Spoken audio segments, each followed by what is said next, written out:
Hello there YouTube, Michael Bowers here, doing yet another film review. I know I keep saying yet another at the start of every video, but who cares, right?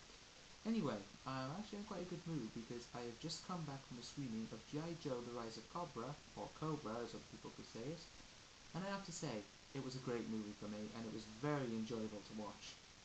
I know, you may think I love this movie, but I actually came close to loving it. Anyway, now if I can explain it, the plot of the film comes first. The specialist operatives are known as G.I. Joe, G.I. Joe, basically, whom are trying to stop the Cobra, whom's, I think that their mission is to try and destroy loads of vital places in the world, because it has some sort of chemical that can eat metal before anyone's eyes. And what the G.I. Joe have to do, obviously, is to get the right operatives and specialist equipment in order to stop these people from destroying, I think it's the White House, the United States for one thing. But it's basically G.I. Joe trying to stop Cobra, who's led by a notorious arms dealer, from using their weapon and technology to destroy various things throughout the world. If you see the movie, or if you look at IMDb or something, it'll explain the plot better than I've done, but it didn't really say much about the plot.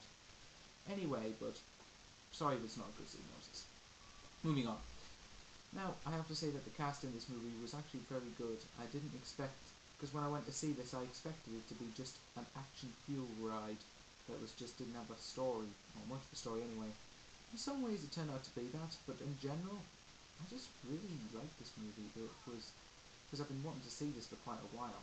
Anyway, I'm getting off track here. Let's get into the acting.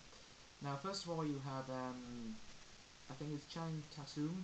I've got the cast list in front of me. Channing Tatum as Duke, he was very good. I think that he was displaying the boyishness, sort of like what Chris Pine did in Star Trek, but there's the better in Star Trek, in my opinion. Channing Tatum did a good job as Duke. He was expressing the boyishness, and it's also along with, what was his name? Marlon Wayans as Ripcord. Duke and Ripcord. They're the two the two brotherly type characters, you could say, in the movie, who are starting out in the army services at the start of the movie, and then wind up becoming members of G.I. Joe through a series of training exercises. Anyway, Marlon Wayans, I forget it. Marlon, first name, he did a decent job as portraying Ripcord, because again, he had a lot of boyishness, and particularly had a thing for Scarlett, whom I believe is played by Rachel Nichols, whom also did a good job, and she is very nice looking, I have to say, but acting wise she did a decent job, and the chemistry between those two seemed to work in the end, which I'm very glad to see. Who else was there? There was quite a few more. Sienna Miller, who was Anna, or the Baroness. She was, at the start of the movie, throughout the first two-thirds of the movie, she was very, very menacing. I have to say this. She was quite menacing as the Baroness, but as towards the end, you do realise some things about her character and you do start to feel for her. Not going to say much more there, if I can end up spoiling this. Who else was there? Dennis Quaid. Now, I actually didn't think I'd seen the guy much until I'd seen the Lindsay Lohan Parent Trap. And he was very funny in that, I have to say, he was great.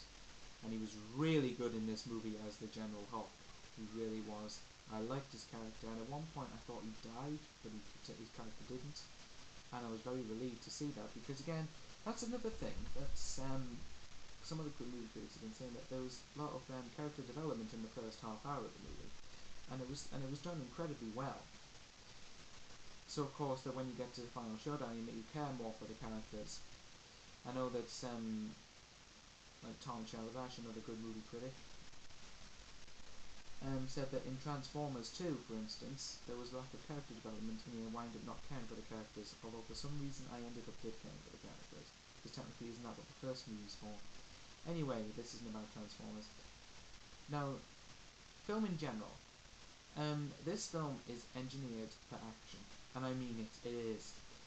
It has I think about a good few action sequences in this movie. Something of which I thought that Harry Potter, for instance, lacked. Anyway, but in terms of action, where Harry Potter lacked, in the main case, G.I. Joe made up for it. G.I. Joe, I think, it had a really well done action sequence, particularly in my personal favourite, in the middle of the movie. there was a good action. There was a sequence in Paris, and of course, what the Cobra's trying to do is to lead to the destruction of the Eiffel Tower, and G.I. Joe obviously has to try and stop them. And they were really great at how engineered, and it was very well organised as an action sequence. It was chasing them throughout the city of Paris, and it had Duke and Ripcord running around in basic accelerator suits, and it accelerates them. I'm kind of quoting the movie there when I say that. It was very funny to see that, and particularly how they run through Paris and they're just able to jump on top of cars. It was so hilarious. But all in all, it was a great action sequence, and I really found that it was fun to watch. See, the thing I liked about G.I. Joe was it was a fun ride. It did have to have a story. It's a little bit hard to follow sometimes, but I didn't care because I mean I did, but anyway, I liked it that it was a fun ride and it was enjoyable for me to watch. And I had been wanting to see this movie for weeks, and finally getting around to see it today made my day a lot enjoyable. So I think that the action sequences were not phenomenal, but they were pretty close to outstanding, I'd have to say. I know, probably thinking of my own teacher, but I don't care.